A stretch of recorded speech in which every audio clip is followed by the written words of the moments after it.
안녕하세요. 전 30대 중반 여자입니다. 결혼도 했지만 아이는 아직 없어요.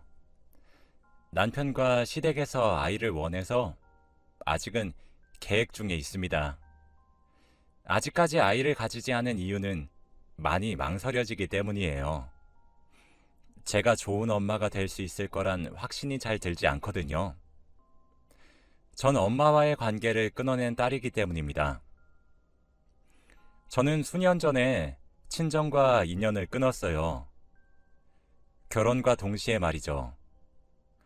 원래 저희 집은 보기가 드물 정도로 가부장적인 집안이었습니다. 정확하게는 친할머니 쪽이요. 남자가 하늘이다. 무조건 아들 낳아서 집안의 대를 잇게 해줘야 한다. 이런 말씀을 저희 엄마에게 하셨었던 아주 어린 시절의 기억이 있어요. 원래 저희 엄마는 아이를 가지기 힘든 몸이셨거든요. 다행스레 완전히 아이를 가질 수 없는 몸은 아니셨기에 제가 태어났죠. 제가 태어나기 전부터 할머니는 엄마에게 아들을 낳기를 강요하셨다고 해요. 시집살이와 아들을 낳으란 강요에 스트레스를 받으셨죠. 그렇게 첫 시험관 아이로 태어난 것이 첫째인 저였어요. 전 어린 시절에 할머니께 예쁨을 받아본 적이 없습니다. 아마 실망하셨을 거예요. 저희 엄마도. 딸을 낳은 것은 엄마의 잘못은 아니었지만 할머니는 엄마를 구박하셨대요. 그렇게 또 시험관을 거쳐 낳은 둘째가 제 여동생이었습니다. 여동생은 제가 거의 키우다시피 했어요. 저보다 4살이 어렸던 여동생을 엄마는 돌보지 않았어요. 제가 유치원을 다녀와서 기저귀를 갈아줬던 기억이 많거든요. 아마 그때는 여동생을 동정했던 것 같기도 해요. 아주 어린 아가인데 엄마는 별로 좋아하지 않았으니까요. 저라도 챙겨야 했죠. 자식 둘을 연속으로 딸로 낳으신 엄마는 아들을 낳아야 된다는 강박까지 가지게 되셨습니다.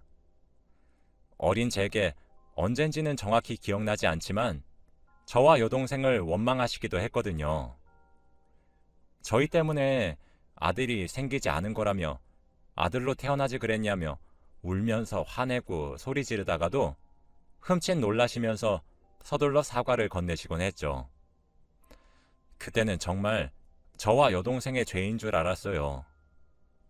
엄마는 포기하지 않고 또 시험관을 이용해 어렵게 아이를 가졌고 낳았습니다. 그게 바로 우리 집 막내인 남동생이었어요. 어렸던 전 처음 봤어요. 엄마가 그렇게 환하게 웃고 뛸 듯이 기뻐하는 모습을요. 엄마가 저와 여동생을 보고 딸이라고 우셨었고 제발 아들을 낳게 해달라고 하늘에다 기도도 하셨어요. 항상 우울하기만 하셨던 엄마는 아들 임신과 동시에 급속도로 기분이 좋아졌습니다. 사실 엄마의 입장은 이해가 되긴 해요. 어린 제가 기억할 정도였으면 아마 할머니의 핍박과 강요는 제 기억보다 훨씬 심하셨을 테니까요. 실제로 엄마는 아들을 낳자마자 태도가 확 바뀌셨어요. 모질게 퍼붓던 폭언들도 시집살이들도 전부 멈췄죠. 남동생이 태어나고 나서는 할머니의 재산 중에서 가지고 계셨던 건물 하나와 땅의 일부를 엄마의 명의로 돌려주셨어요. 그때부터 엄마는 남동생에게 올인하기 시작하셨습니다. 이것 또한 이해는 돼요. 그렇게나 픽밥을 받았었고 온갖 듣기 힘든 소리들을 많이 들으시다가 아들 하나 낳고 시댁의 대우가 천지 차이였으니 얼마나 아들이란 존재가 엄마에게 커다란 존재였겠어요. 엄마는 그렇게 언제인지 모를 때부터 점차 저희 삼남매를 차별하기 시작하셨습니다. 남동생이 유독 깍두기를 참 좋아했어요. 저희 집에는 깍두기가 마를 날이 없었죠. 매번 엄마가 직접 담궜거든요. 진밥을 싫어하는 남동생을 위해 어머닌 자주 냄비밥을 해주셨습니다. 고슬고슬하게요. 저와 여동생은 진밥을 더 좋아하는데 말이죠. 여동생과 남동생의 초등학교 시절에 부모 참관 수업의 일정이 겹쳤던 적이 있었어요. 저희 엄만 당연하다는 듯이 남동생의 부모 참관 수업에 가셨습니다. 제가 소풍을 가게 되었었던 날 남동생이 아프다는 이유로 전 도시락도 없었어요. 제가 소풍을 간다는 사실도 모르셨거든요. 김밥이라도 한 줄 사 먹으라고 돈이라도 주시지도 않으셨습니다. 조금씩 어긋나기 시작한 애정의 척도는 어느새 우리가 한 살씩 더 자랄 때마다 극단적으로 차이나기 시작했어요. 가족이 둘러앉아 밥을 먹더라도 설거지는 항상 저와 여동생의 몫이었습니다. 정작 남동생은 컴퓨터 앞에 앉아 게임을 하고 있거나 노래를 크게 틀어놓고 침대에 누워 휴대폰을 만지작거렸거나 TV를 보고 있었거든요. 반면 저와 여동생은 방에 들어가 책상에 앉아 공부를 하곤 했어요. 저흰 성적이라도 좋아야 엄마에게 칭찬을 한 번이라도 들을 수 있었거든요. 한 번은 여동생이 억울했었던 건지 엄마, 왜 자식을 차별해? 진우 시켜! 라고 한번 대들었던 적이 있습니다. 그때 여동생 때문에 집안이 한바탕 뒤집어졌어요. 제가 겨우 엄마를 뜯어 말리고 여동생을 방에다가 들여보냈죠. 하루는 제가 용돈을 모아서 유명 스포츠 브랜드의 저지를 산 적이 있습니다. 남동생은 제 옷을 학교에 들고 갔다가 잃어버렸는데 그날 저녁 제게 미안하다더군요. 전 제가 아껴 썼던 옷이었기 때문에 당연히 크게 화를 냈죠. 밖에서 듣고 계신 엄마는 제 방에 쳐들어와 어디 귀한 남동생 기를 죽이냐고 소리치셨습니다. 아니야, 엄마. 내가 잘못한 거 맞아. 누나 왜 때려? 라며 동생이 엄마를 말렸어요. 그 일이 있었던 주말, 엄마는 백화점에 가서 저지를 사오셨습니다. 잃어버렸던 제 것이 아니라 동생의 것을요. 누나 눈치 보지 말고 이거 입고 다니라며 동생에게 저지를 건네주는 엄마의 손을 보는 순간 아마 저는 그때 단념했던 것 같아요. 남동생이 미치도록 미웠지만 증오할 순 없었어요. 제 남동생은 또 엄청나게 착한 바보 같은 아이였거든요. 아마 남동생이 중학생이 되면서 어느샌가 깨달았던 것 같습니다. 저희 집안이 다른 집과 아주 많이 다르다는 것을요. 여동생이 엄마가 아끼셨던 화분을 깨뜨린 적이 있었습니다. 엄만 당연하다는 듯 손부터 올리셨지만 남동생이 자기 탓이라고 돌리더군요. 엄마는 남동생이 다치지 않았는지 걱정하셨죠. 명절에 용돈을 받는 것도 남동생만 받았었는데 어느 순간부터는 자기가 받은 용돈 전부를 반으로 나누어 저와 여동생에게 줬어요. 엄마가 그렇게 싸고 돌면 애가 싸가지 없기가 더 쉬울 텐데 남동생은 그러지 않았어요. 점점 나이를 먹어가면 먹어갈수록 더 눈치 빠르게 저와 여동생을 챙겼습니다. 처음엔 그런 남동생 태도가 오만하다고 느꼈어요. 지가 뭔데 우리를 동정해서 챙겨주냐 이런 마음이었죠. 하지만 그와 동시에 굉장히 고마웠습니다. 엄마를 미워하는 감정이 남동생의 행동으로 많이 희석될 수 있었거든요.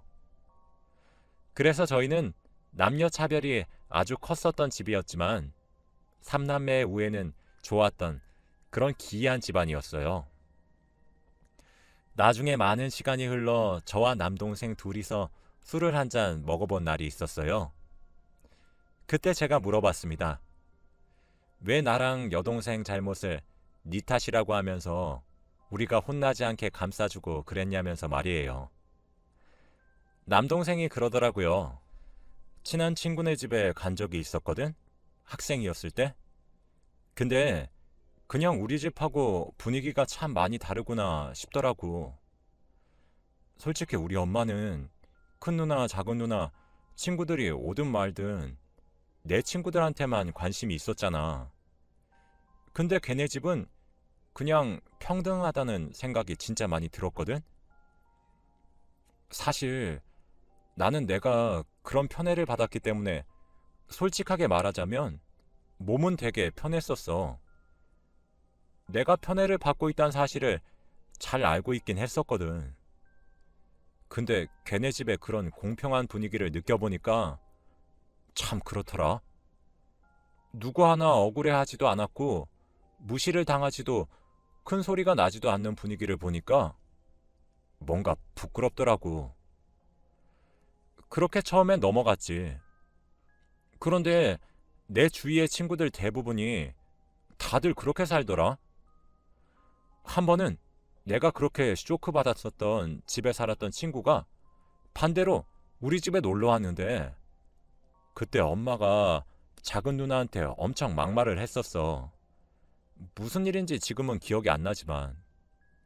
근데 그걸 보더니 내 친구가 나보고 누나들이 불쌍하다는 거야.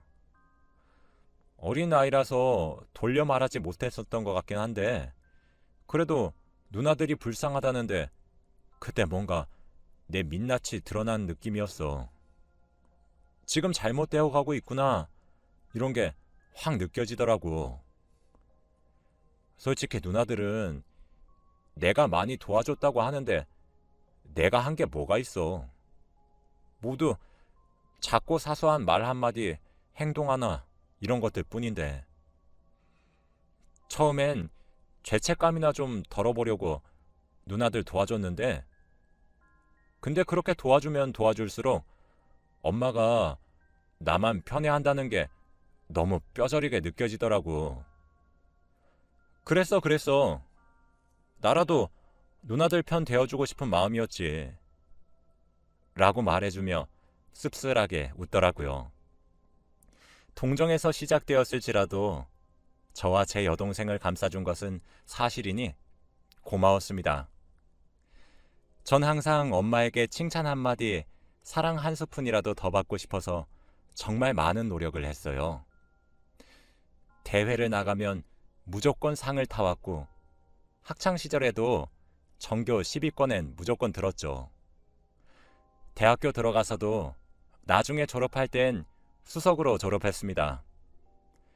제가 전교 3등을 해왔어도 엄마는 남동생 수학 점수 5점 오른 것에 더 행복해 하셨어요.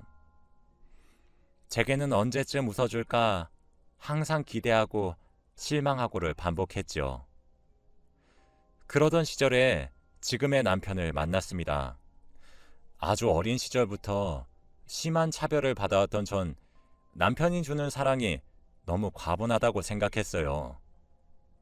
올곧이 저에게만 향하는 마음이 어쩔 때는 너무 신기했고 어쩔 때는 부담스럽기도 했었거든요.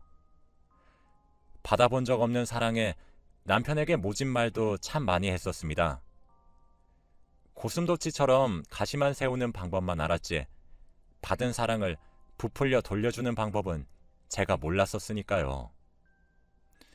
그래도 남편은 항상 제 곁에 머물러 주었어요.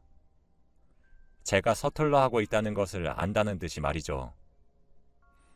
집안에선 항상 뒷전이었던 제가 누군가에게 항상 우선이 되는 존재가 된다는 것은 가슴이 벅찰 정도로 감동적이었습니다. 그렇게 오랜 기간을 연애했어요.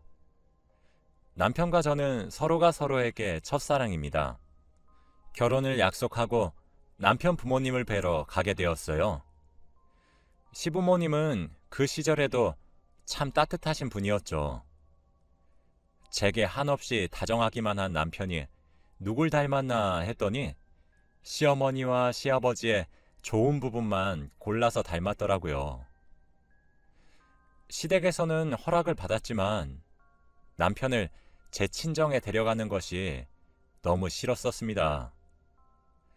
모든 상황을 방관하는 아빠도 무성의하게 반응하는 엄마도 소개하고 싶지 않았죠.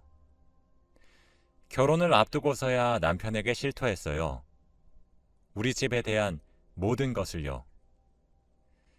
익숙해져서 괜찮다고 여겨왔는데 막상 남편에게 모든 것을 털어놓으니까 눈물이 줄줄 나더라고요.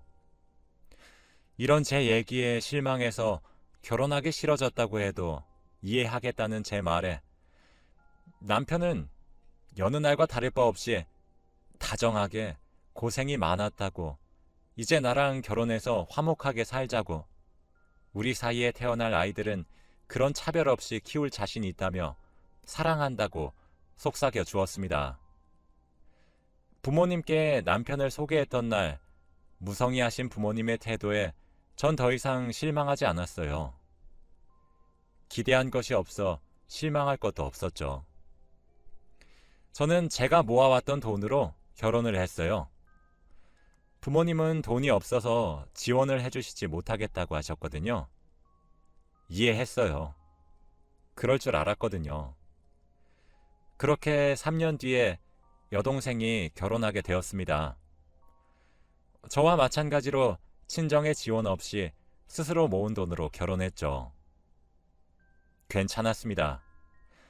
부모님이 여건이 안 되신다는데 돈을 맡겨놓은 것도 아니고 염치 없이 손을 벌리고 싶지 않았고, 부모님이 도와주시지 않더라도 전혀 서운하지 않았거든요. 저와 여동생 둘 다 말이죠.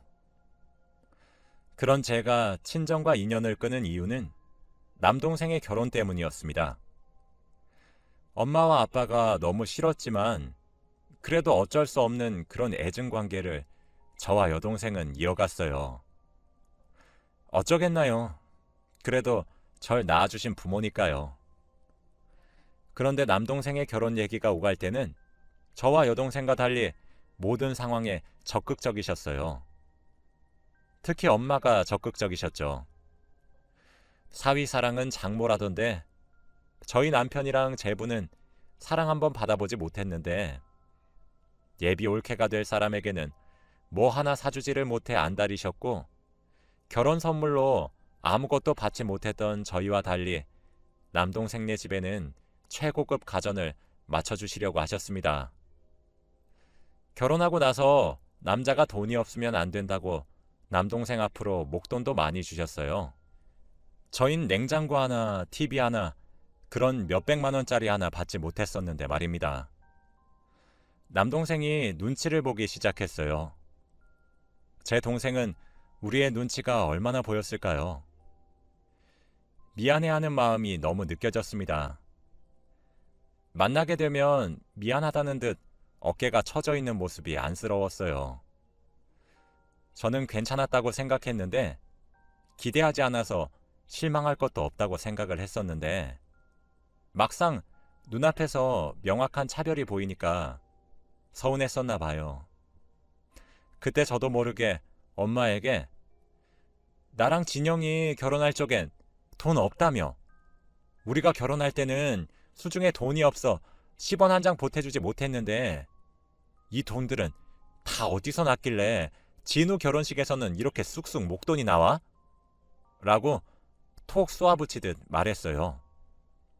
엄마는 그때 이거 진우가 결혼하거나 애 낳거나 하려고 엄마가 미리 모아놨던 거야 라고 하시더라고요. 근데 말하고는 아차 싶으셨나 봐요. 아니 근데 얘는 나이 먹고 속 좁게 왜 그러니? 막내가 장가를 가는데 뭐 하나 보태주지 못할 망정 왜 다 지난 이야기를 꺼내고 그래? 라며 자리를 피하셨죠. 그때 알았습니다. 단념한다고 했었는데 실은 난 엄마에게 단념하지 않았고 기대하지 않아 실망할 것도 없다고 생각했는데 매번 이번은 다를 거라고 기대를 했단 사실을요. 그런데 부모라는 이유로 제가 부모님을 모셔야 되는 건 공정한 건가? 라는 생각이 들더라고요. 저도 사랑을 받아봤어야 부모님께 돌려드릴 게 있는데 받은 사랑 하나가 없잖아요. 왠지는 모르겠지만 그날 참 많이 울었습니다. 지금 생각하니 제가 처한 현실을 뼈저리게 깨달았던 밤이었네요. 저와 여동생은 대학교 학비도 벌어서 갔어요. 엄마가 성년이 되고 나서는 지원을 해주지 않았거든요. 처음엔 음식처럼 사소한 것들부터 크게는 남동생과 비교해서 받은 지원들까지 참 서럽더라고요. 전 남편에게 말했어요. 이제 우리 엄마 포기하고 싶고 더 이상 연락하고 싶지 않다고. 우리 집도 이사 가자고. 난 이제 친정 없는 셈 치고 살고 싶다고.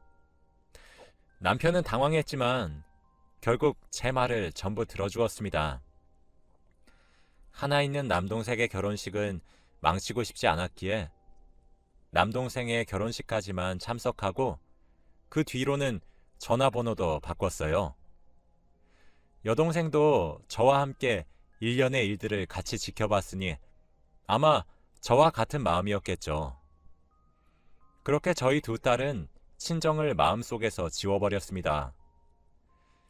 남동생은 제 말을 듣고 처음에는 말렸지만 사실 남동생도 그런 말을 할 자격이 없잖아요. 저희에게 정을 베풀었든 베풀지 않았든 엄마 아빠가 베풀어주는 사랑을 가득 받고 자라온 사람이니까요. 전 남동생과도 연락을 끊었습니다. 더 이상 남동생을 보며 상대적 박탈감을 느끼고 싶지 않았거든요.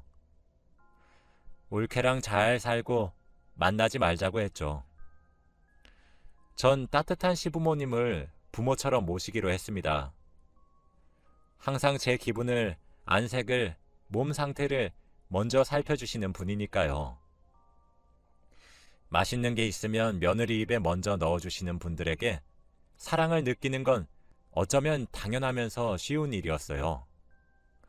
그들을 제 부모다 생각하기로 했습니다.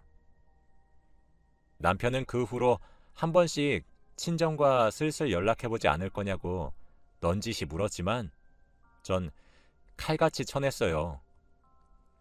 하루는 제가 일하고 있는 회사 로비에서 연락이 왔습니다. 엄마라고 하시는 분이 절 찾아왔다고 하시면서요. 용케 딸이 다니고 있었던 회사를 알고 있었나 싶네요.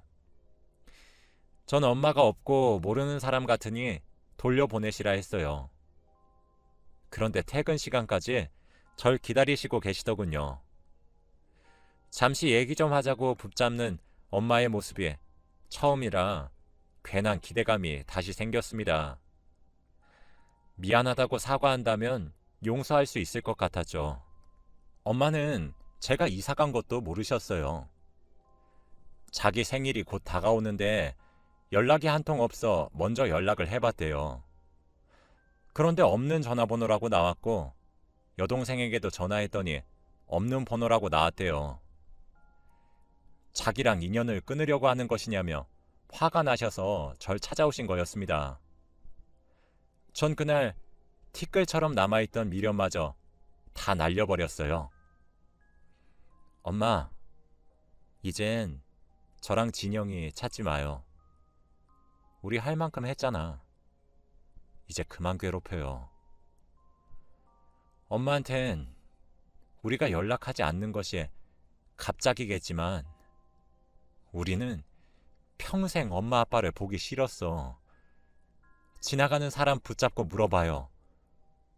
누가 그런 집안에서 자라냐고. 나랑 진영이 우리 친정 없어. 없는 셈 치기로 했어. 엄마는 결혼식 때 돈 안 보태줘서 이러는 거냐 하고 싶지? 맞아. 근데 엄마, 진짜 돈 때문인 것 같아요?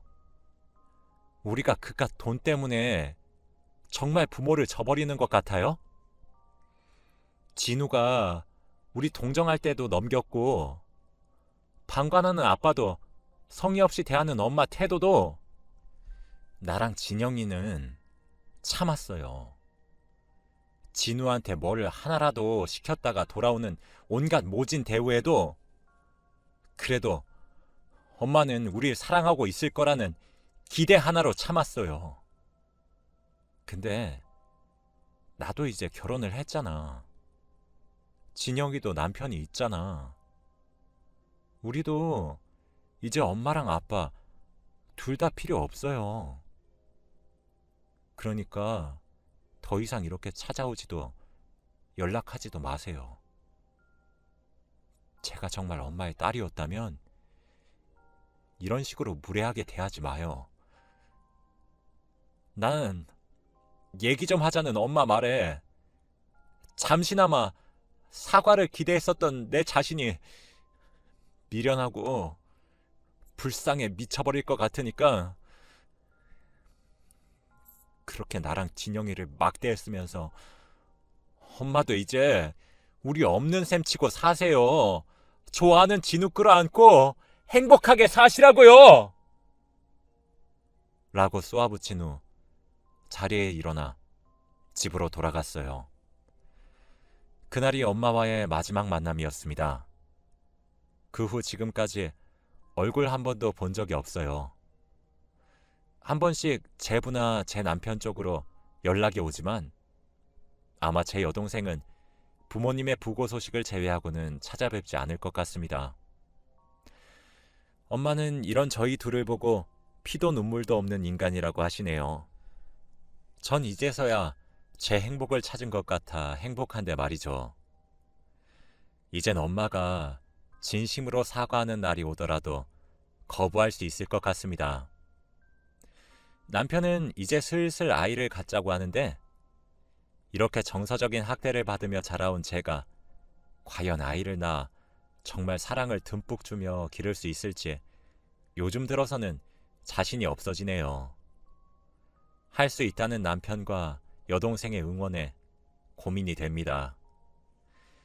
오늘은 유달리 비가 많이 와 조금 감성적인 날이 되었나 봐요. 오늘따라 남동생 생각도 참 많이 나서 기분이 울적하네요. 울적한 마음을 어디 풀 곳이 없어 이렇게나마 제 이야기를 글로 써서 보내게 되었습니다. 누군가 제 글을 읽고 잘 자랐다는 생각을 한 번씩 해주길 바라면서요. 정말 제가 아이를 낳아 기르게 되면 또 사연을 보낼게요. 제가 잘하고 있는지 여러분들이 잘 지켜봐 주세요. 하루 마무리 잘 하시길 바라고 글을 읽어주셔서 감사합니다.